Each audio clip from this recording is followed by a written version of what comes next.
Going through my Wine Spies shipment, Godspeed 2013 Chardonnay.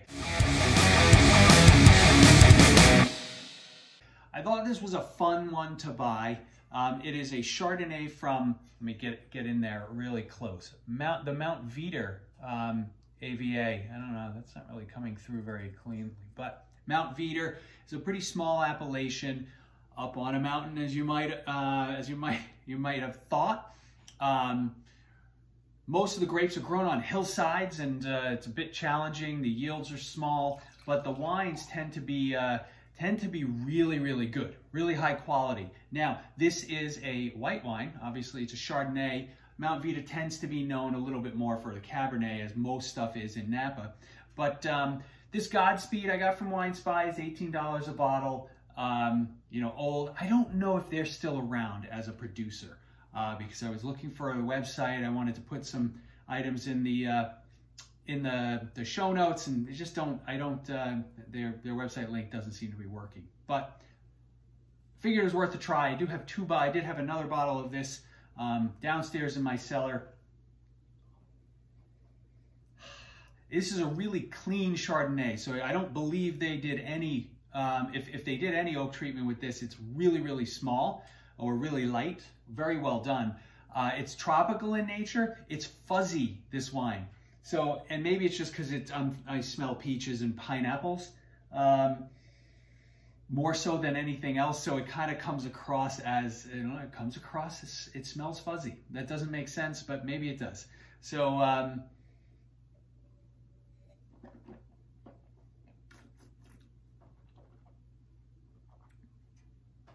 it's pretty effortless on the palate. There's a little spice coming through, a little vanilla.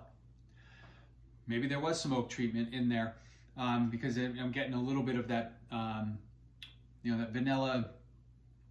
I'm going to call it baking spice, but it's really, really light, really subtle. The wine is just so clean, and this is I want to say it's 14.1% alcohol, so it's actually a pretty big wine, but it doesn't drink like that. And this is the type of Chardonnay that I tend to like.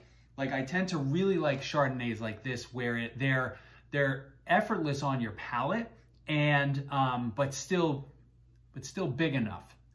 Now, as it sits on my tongue, I'm almost getting like a coffee note to this. So nothing that I'm talking about right now is making sense to me in my head. Let's take one more sip.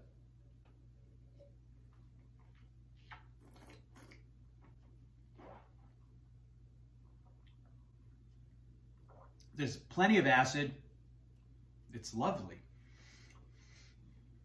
I'm gonna give it 7 more seconds to see if we get coffee. While I'm doing that, I want to show you my plant that usually hangs down because we have our kitten Monty. He decided that he was going to, start clawing at the plant. So now I have this ridiculous setup where it's now in my wine rack. I don't know.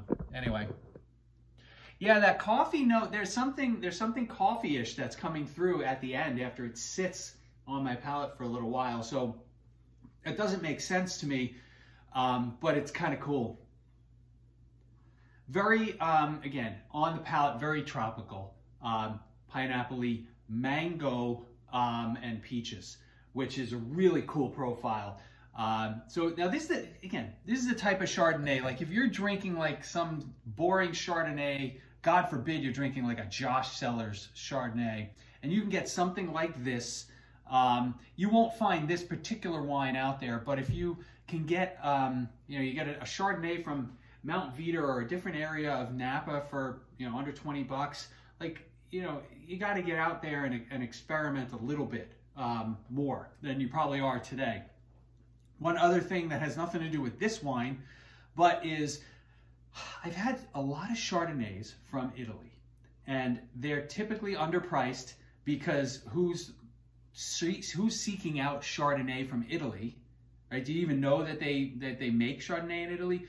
But they are, to every single wine I've had so far has been just stunning, and they rarely go above 25 bucks. So, like, give that some thought next time you're out there buying some Chardonnay. And until next time, Godspeed.